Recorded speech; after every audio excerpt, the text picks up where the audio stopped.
Hello, Tonja. Good morning. Good morning. Hello, everybody. Welcome to the Chit Chat with Dima and Rob. Rob has a conflict today, so it's going to be Tonja and myself. And Tonja, I've been so excited for us to chit chat together. How are you doing? I am good, but I'm exhausted. But I know what to do now. So, but I'm like I said, I'm good. I'm just excited about everything that's going on. Unfortunately, it's a lot going on, but I think Yeah. that everybody's just trying to do the best that they can and make a difference.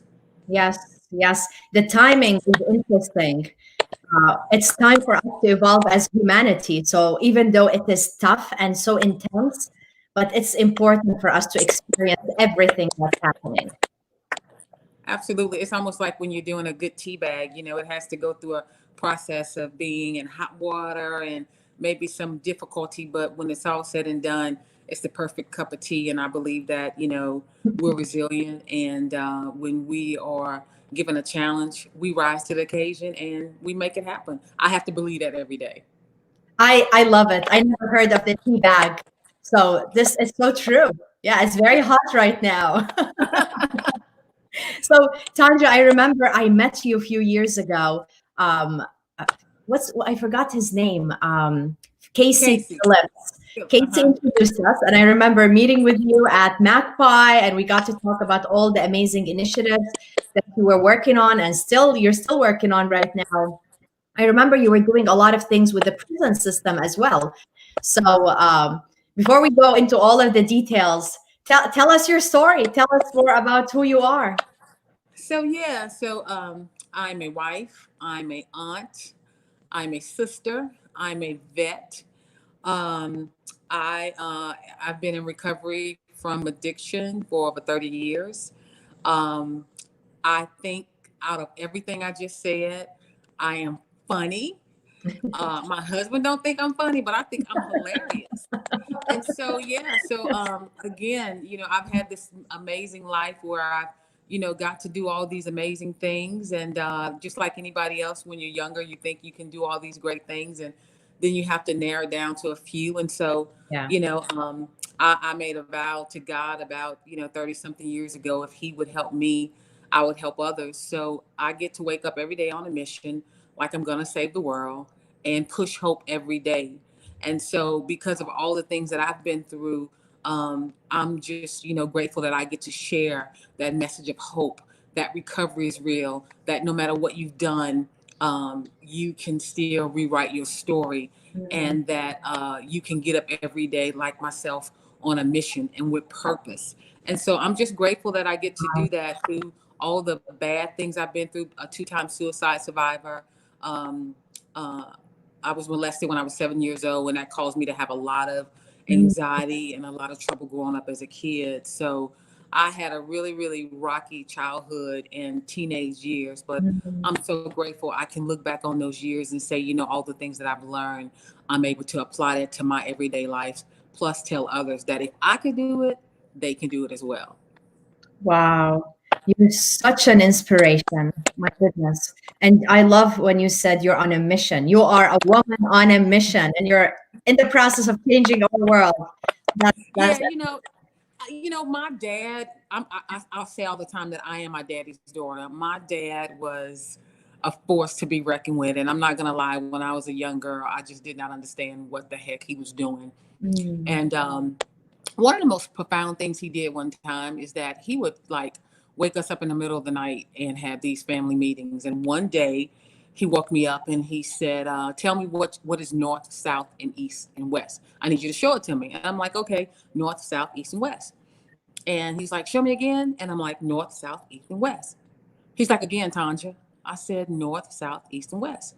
And he said, "Damn it, show me again. You show it to me, and I don't want to hear anything else." And he just went on and on and on. And he was just like all over the place. And he said, "Show it to me right now." And so I said, "North, south, east, and west." I changed it. And he was like, "Don't you ever back down. If you know you're right, you stand up for what you right, you fight for it. I don't care what people do. I don't care if they get in your face. I don't care if they tell Wow. you anything different. When you know what's right, you stand up and you don't back down." And I was like, what the heck are you talking about?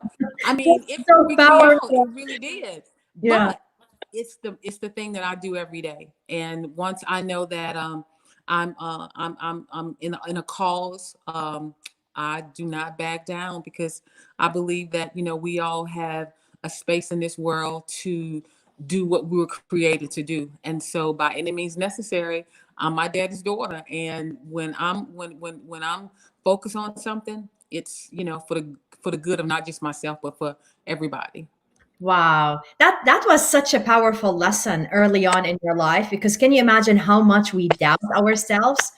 We know we have Yeah. the right ideas or doing the right thing, but it's so easy to doubt ourselves. So that's such a good example. Yeah. Wow. Where's your north? Right. And Where's especially your in a north, world. Tanja? Right. And especially when there's, so much out there, social media, just so much, feeding into our psyche every day. We have to stay true to what we're called to do, Yeah. bottom line. Wow. We have to be true to what we're called to do. Yes. Wow. Yes. And sometimes, look, it's a sacrifice. It really is. But, out of the greatest sacrifices is some of the greatest successes. Mm. Yes, I love it. Mhm. So Yes. one of the phrases that describe you is you're trained to fight while wounded. So Yeah. all of the wounds you've had since you were 7 years old, they're and not just they're teaching you to fight, but you're fighting regardless. Even though Mhm. you have them, you continue to fight. So tell us more about that. Yeah, so I used to like just, pride myself on being a person when the bombs are bursting in air or when there's chaos and crisis. I'm good at chaos and crisis. That is when I'm at my best. It's like afterwards that I start having challenges, but going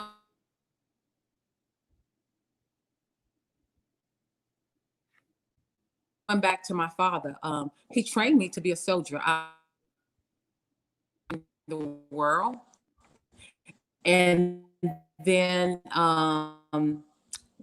when I was molested at 7, that changed the whole trajectory of my life. And Yeah. so my dad, the first time I tried to kill myself, my mom said she had never heard or saw my dad cry.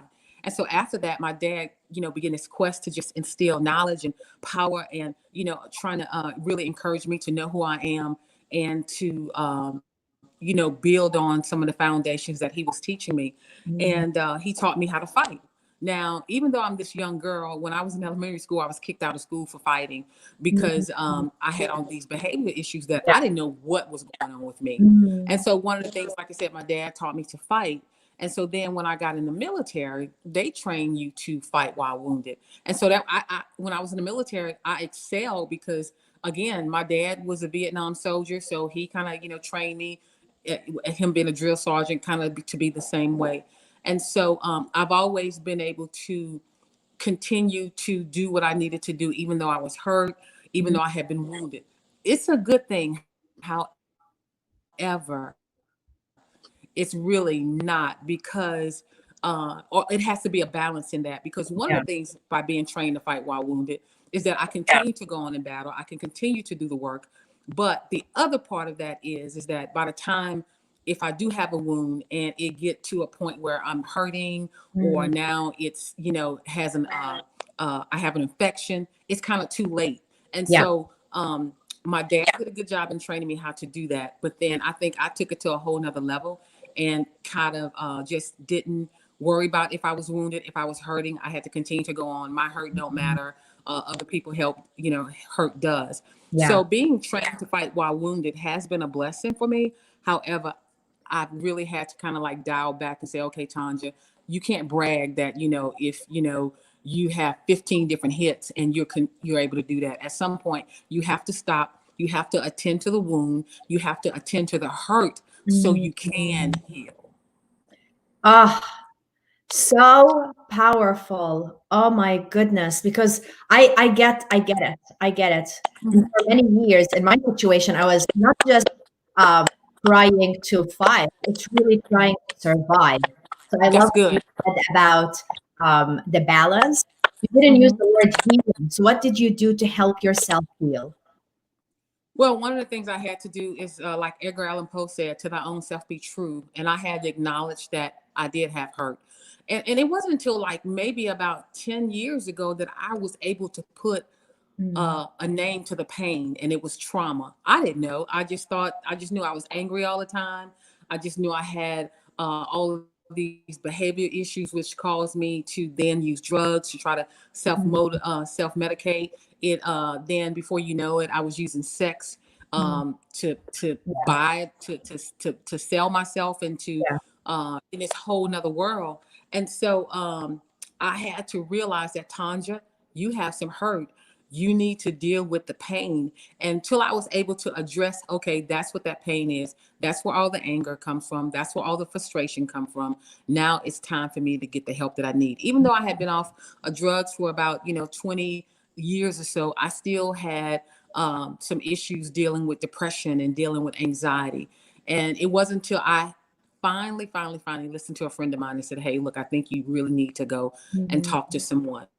And I did. And then that began my journey.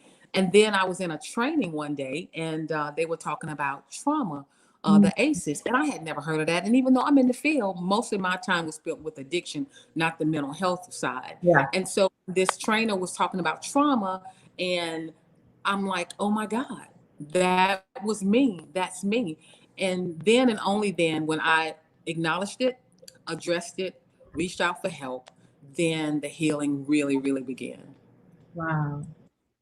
Wow, this is beyond powerful. So, in addition to you as you're fighting or also healing because of your wounds, but I can only imagine how your journey has prepared you to help other people right now. You can relate to them. You understand their pain. So, how has your experience been? Well, my experience has been, really, amazing. Again, it's a vow that I made. It's a charge I have to keep. And so every day I get to do this work. It's been a journey. It's a process, not only from, helping people who have issues with addiction or destructive behavior, or people who have mental health diagnosis. Because look, we don't talk about mental wellness or mental health a lot. Mhm. And we need to, because normally when we talk about mental health, we think it's, people look one way and they act another. But it's so mainstream, it's unreal. There are so many people who have issues with depression and anxiety and other mental health issues. So I'm really open about talking about, my story. Hopefully that people will begin to have the conversation, number one. Number two, that it'll reduce the stigma that if I had an issue with my heart, I would go to a heart doctor or a Mhm. cardiologist. So Yeah. when I'm having brain pain, why not reach out to a doctor like a psychiatrist or my Mhm. primary care doctor and say, look, I'm feeling some kind of way. I'm in my feelings, because feelings are good. We Yeah. just not need to know how to manage them. So Yeah. I'm open about sharing my story. Hopefully that it would make it easier for people to say, you know what, I'm kind of having the same thing happen to me. And again, if you can do it, I can do it as well. Yeah, it is a ripple effect. When you share your story, other people feel safer to share their story as well. And there's a book called Buried Emotions Never Die. And this is what we tend to do. We tend to just bury our emotions and our pains and our wounds, but they never die. They keep coming up. And we have to address them. I know in the Middle East, going through therapy is such a shame. And people don't do it or do it and they hide it. And I was surprised when I came to the US that some people still have similar mentality as the Middle East. So is that what you're realizing as well? Yeah, it is. And so it's almost like this. If I had a wound on my hand, most of the time, the first thing we do when we get a cut or get a bruise or a burn, we immediately kind of put our hand over it, or, to try to, release the pain in some way. But at some point, we have to take our hand off, and that way it's allowed to heal. And so I think that a lot of people, we hold on to that pain because Yeah, we're going in protection mode, and it's okay. yeah.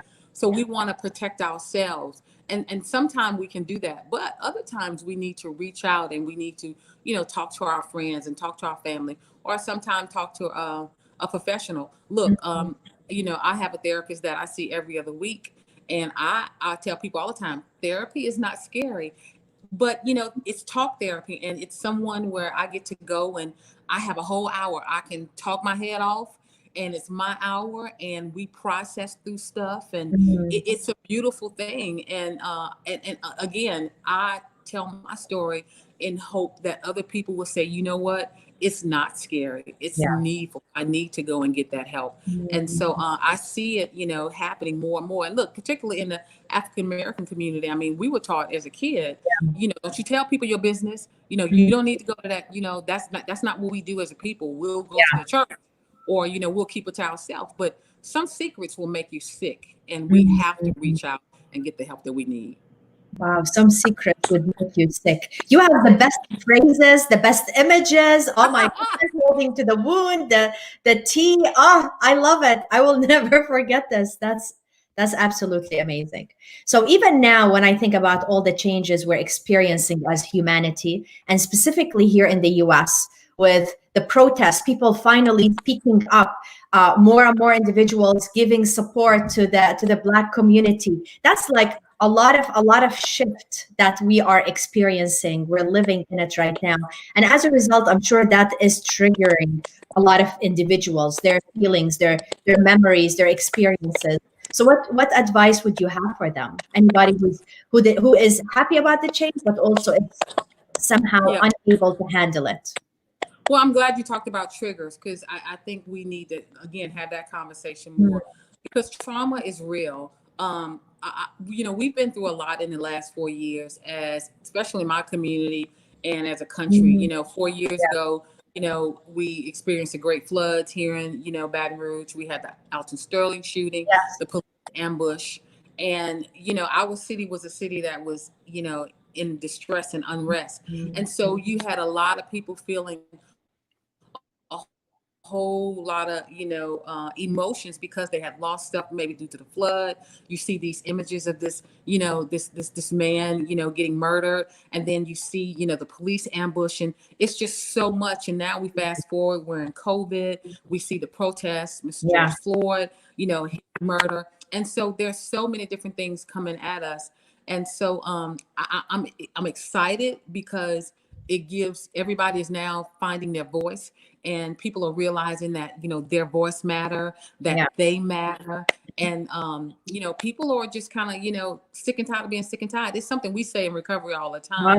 And Wow. so I think it's a really, really good thing. The only thing that I'm afraid of is that our attention span is Yeah, sometimes short in America, and this movement has to continue to move. Look, I tell people all the time, it's great that people are manning the front door. We need that, but we also need people manning the windows and the back door, because if we mhm, leave those spaces yeah, unattended, and then more stuff is going to happen when mm, it comes to oppressing folk, and a whole lot of systemic racism. So we all play a vital part in this yeah, movement. The people who are protesting, we need to encourage them, we need to pray for them, but we need to ask ourselves, what can I do during this time mm, to be a part of change, and how do I keep it going? You talked about evolving. This is something that's going to have to continue to evolve. It didn't happen overnight, so the work that we do is not going to just happen overnight. We really, really, really have to be intentional about continuing this work. mm. Because there's layers and layers. So Mhm. even if we are achieving in one area, this thing is so deep, and it's Yeah. going to require, as you said, long time. And you mentioned our short attention span, which is very tricky. And this is one of the concerns I have as well, because we've seen it in the past where people get excited, and then 2 months later they get busy with something else. And now we have election and some other things coming up that could easily get people distracted as well. Oh yeah, and we already know. Look, I'm a military girl. I love the military. I did. Matter of fact, before I left, I was in military police, and I've always wanted to be in law enforcement, and that's just the real deal. It's just always been my heart to just serve, Yeah. and in different capacity. And so um, I was the equal opportunity NCO sergeant before I finished my 9 years in. And so there's just so much work that we have to do, and so we have to stay focused. And I'm so glad that you are having conversations all the time about different topics and things that are relevant to going on. And I believe that, spaces like you're providing will help us continue to, fight, to have that conversation, to not go. Because look, again, just like you said, we're about to be inundated with a million commercials on, presidential races and judge Mhm. races and local races and stuff like that. And Yes. we cannot allow this movement to get, put on the back burner Yeah. when all of the, campaigning starts. Yeah. Yeah. And you mentioned earlier about our voices. This is going to be so essential, having our voices very, very clear when we are electing, when we are doing everything in our life, deciding what company to work for, deciding all of this is going to be so essential. It is, and then we have to hold people ourselves accountable, and also, those that we put, in those positions. Now, we have to vote. We have to get out and vote, but we also have to continue to be that voice. To, watch what kind of legislations people are passing, and not only that, when we see Yeah. something. I forgot what the song said, but it says the truth will set you free, but first it'll piss you off. So when you see stuff that piss you off, how do I use that as my purpose? Yeah. My pissed off has become my purpose. That's cool. And so how do I use that as my purpose moving forward? So even when, after we vote, we got to continue to hold people accountable. And the cool thing about it is that when we do see stuff that we piss us off, we can then go to those elected officials and say, hey, look, I see this is policy. I think that this needs to be changed. Like you said, Yeah. we're ever evolving. So that might have worked, 10 years ago, 40 years ago, but it's not working present day. How do we change that so it can evolve and it can be present and help people today? So I'm glad you said that. Oh, absolutely. One of the things I'm doing right now is educating myself. I've been doing a lot of research about the civil rights movement, about, of course, Dr. King and everything he had to his life, and everybody else. So, and I'm so surprised, as linking to something you said about our short attention span, because my shock is what we asked for then is not totally different than what we're asking for right now. I know at that time with Dr. King is about voting, but even after that, it is Black Lives Matter, equality, equity, inclusion. We've been asking for that for many, many, many years. And to me, coming from a whole different country and trying to educate myself, I'm surprised to see how it gets exciting, everything, and then it cools down. So, Yeah. yeah, we need to Yeah. ensure different.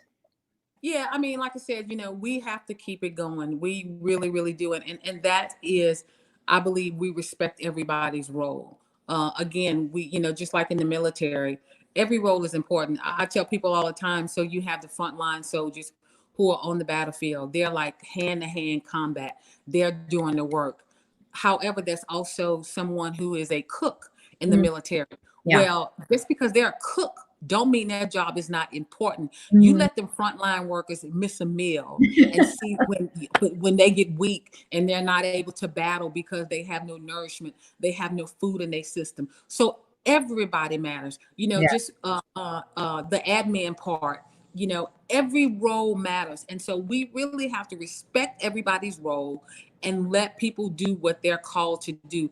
And we have to be strategic and we have to mobilize, because again, when the marches and the protests is over, now we need to make sure we have people in those spaces who are holding people accountable, who are continuing to have those conversations, and who are on the ground doing the work. If you work with people with addiction, if you work in the healthcare profession, if you work with people who are incarcerated, whatever job that you do and role you have, do it well and realize we all need each other, because we can't do this by ourselves. Oh, absolutely. Yes. Yeah. So let's talk about the project or the collaboration you're doing with You're Not Alone project with Chelsea. Tell us how the whole thing started. What are you doing together? We've had Chelsea here on the show a few weeks ago, and she's absolutely amazing. So She tell us really is. more. Yeah. So she is the coolest. And I'm again, like I said, none of us can do this without each other. Yeah. We all need each other. And so when I met her, she was just a breath of fresh air. She was so refreshing, so focused. And there were some things, we were, had talked about working on prior to this.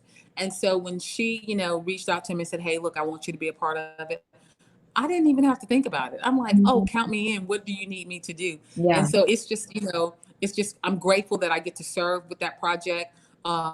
They're doing great work here in our local community. And she's a great person, great people who are working with her.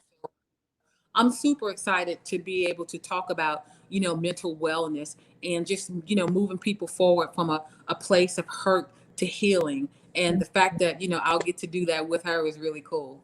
Yes, I think you both balance each other because both of you have very painful background and stories, but somehow you balance each other. Did you feel that? Oh, absolutely. Because again, like I said, we both have a different sphere of influence that, we work in. And so when we come together and collaborate, because we know there's strength in numbers, Mhm. it's just a beautiful thing. And so the work that, she's doing, and to be a part of that in whatever way that, she sees fit, I'm just grateful to do that. And so she is really, really, really a breath of fresh air. She's making a lot of inroads. A lot of people are watching, and again, that she puts herself out there in the purest form. I think that's why people, love her so much in the work that she's doing, because she's honest about who she is. She's Mhm. open about it, and she wants to help as many people as she can. So Yeah, again, it's just a great partnership. And like I said, we do balance each other out, which reminds me of any good relationship. Everybody had their strengths and weaknesses, but when we come together, we're forced to be reckoned with. yeah, and you have an event coming up in I think a week or two, right? Yeah, we really do. And I'm really excited about that because, again, when I realized what trauma was, I have been so focused on talking about untreated trauma. What does that look like? I talked to you earlier about having a mental health diagnosis, and mine is PTSD, post Mm, traumatic stress disorder. I am a vet, and most of the time people hear that it's for people who are in the military, who's done a lot of tour yeah. duties and things of that nature. But mine came from years and years and years of sexual abuse. Mm, And so when I was first diagnosed, I'm just like, that's not me. And yeah. then when I really began to do the research and, listen, I'm like, so that's why I was like that. That's why I had all those behavior problems. That's why I had all that. And Yeah. so again, I had for so many years, I didn't put a name with the pain. And then when I was, trained in trauma informed care, then I'm like, oh my God, so many people are traumatized, especially in the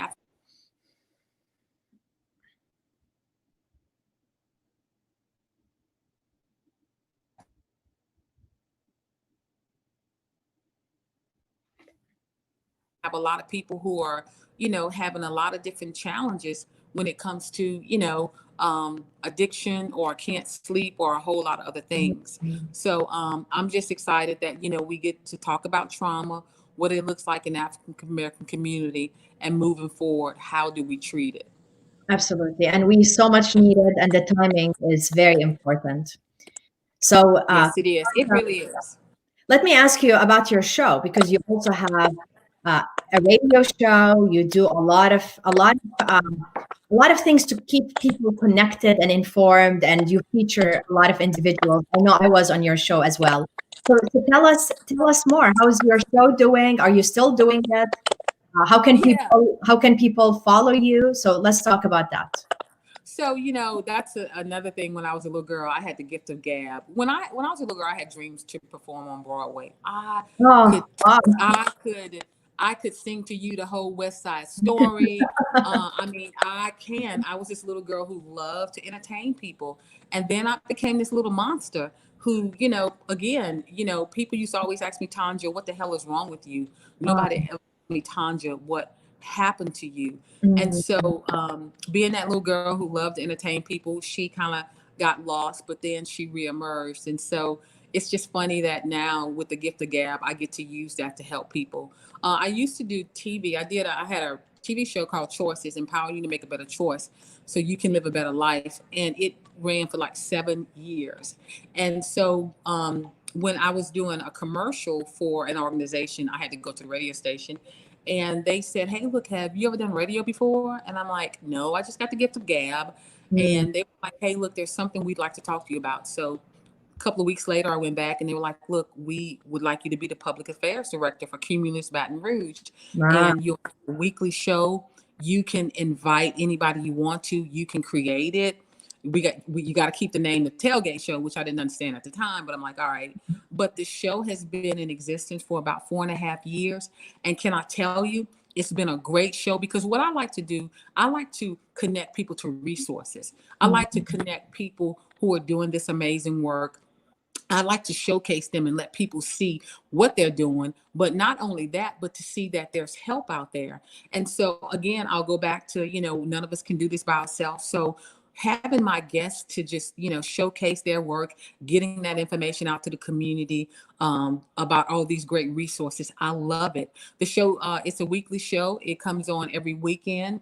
My guests can be from like on it, and we had the best time, to the mayor, but then it also can be a single mom Yeah. who made it and now she wants to help other single moms. Yeah. So my guests array from any and everybody, and the fact that I get to again get up and push hope, I just do it through the show. And so I'm just super excited that people listen. When people tell me they listen, I always go, "Thank you for listening," because I know people can be doing a whole lot of other things, but the Yeah. fact that they're listening, the fact that it's helping them be the best version of themselves, I love it. That's so amazing. Well, Tonja, before I comment about what you said, we lost your video. We can't see you. I'm not sure what's going on with that. Something Let me happened and you are not there anymore. Huh. I'm not sure. I am trying to fix that, and I'm not sure why that's not working. I am trying. Let's see. This might do it.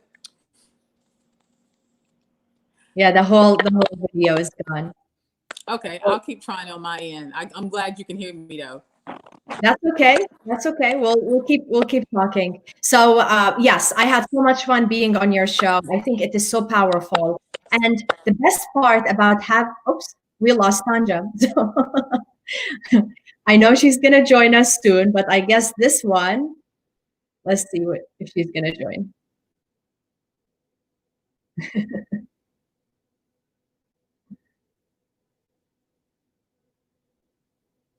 Okay. Well, I guess we lost Tanja. I hope you enjoyed part of what we discussed. We'll bring Tanja back so she can share with us the rest. Have a wonderful day and a wonderful week. Bye-bye.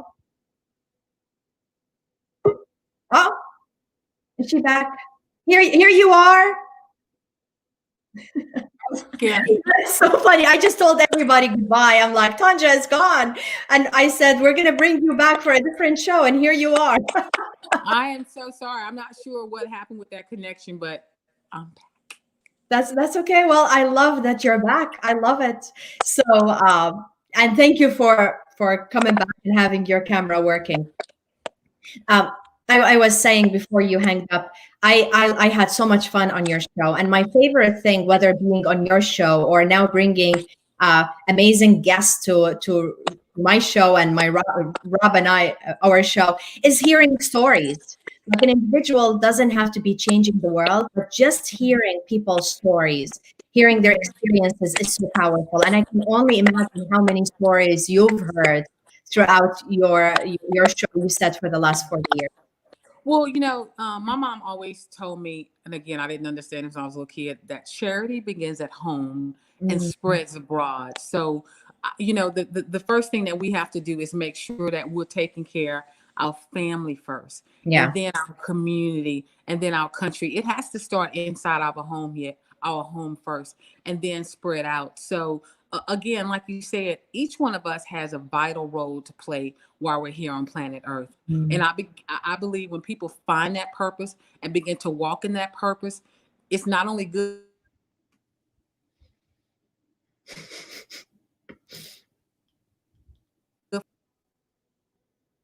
Okay. It looks like we officially lost it. So again, have a wonderful day. Enjoy your week. And I guess she's back again. Tanja, I told them again goodbye. Okay, keep going. A little IT issues Yeah. So today. again, like I said, Yes. But again, like I said, just the conversations that you're having and how you're encouraging people and you're getting the information out, you and Rob, this is what we need. I mean, this is how we grow. This is how we be there for each other. And this is how we change the world. Yeah, absolutely. And change our lives too, because I feel we're better people just by hearing people's stories. Absolutely. And we all got a story. That's the cool thing. We all Yeah. have a story. Yeah, yeah. Well, Tonja, you're amazing. You're such a blessing. Everybody you touch and you come in contact with. Is there anything you want to share at the end of our show today? Any tips, any thoughts?